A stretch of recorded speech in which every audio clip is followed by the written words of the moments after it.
Hello guys, Kuya Cargel Blaster here. So, unbox natin tong ating airsoft toy natin na gas blowback na WE na Glock 17 4 series po. Okay, so ito yung box niya. Commonly, ganda talaga yung mga box ng WE, no? Compared natin sa mga double well na merong free case talaga. Okay. So, upon unboxing, makikita nyo kagad dito yung owner's manual. Okay, so andito yung mga reminders, etc. Basahin nyo na lang to. Okay. So ngayon, ito yung ating Glock 17 4 series. Okay, actually, pinaka bestseller natin itong unit na to. If wala kayong idea kung anong unit yung sisimulan nyo or kung saan ba maganda mag-invest, no? Mako-consider ko rin itong ating Glock 17 4 series.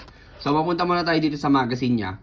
So, yung magazine ng Glock 17 4 series is full metal po.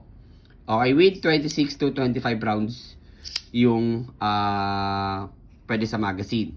Okay? So, mapapansin nyo, medyo malapad lang yung kanyang mag plate. Okay? Yung inlet valve nyo na makikita kung saan kakarga ng green gas. Okay? So, madali lang naman to. Pag gusto nyo makita, ayan, pull down lang. So, pag gusto nyo magkarga ng ganito, mas komportable kayo, pwede rin. Okay, tapos balik na lang natin. Ganun lang. So, meron din siya kasamang extra na gold na ganito. Hindi ko sure kung para saan to, pero kasama kasi dito. So, punta tayo dito sa mismong item natin. Okay? So, kung fan kayo talaga ng silver unit, guys, I suggest maganda talaga siya. Okay? Sa mga fan lang ng silver units, guys, ayan.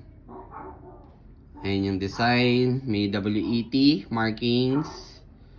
Ayan, may wheel na markings. Naka fiber optic sights po. Front sight, tsaka rear sight. Adjustable to, guys, pwede kayong maglagay ng scope dito. Okay? Tapos ito, merong skull. Super crunchy neto, guys, pag kinasa. Ay, sorry, gumalaw yung camera. Super crunchy neto pag kinakasa, guys. Especially pag may bala yung magazine. Super crunchy na.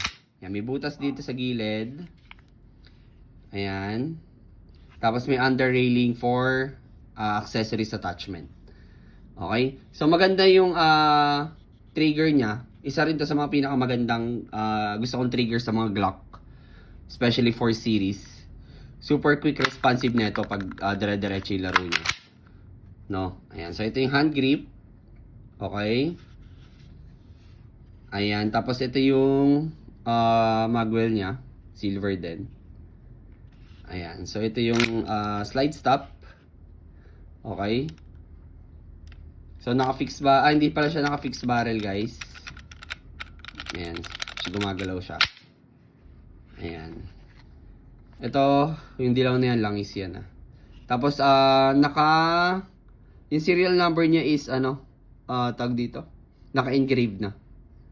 Ayan. Ito, engrave din tong markings niya. Engrave din to.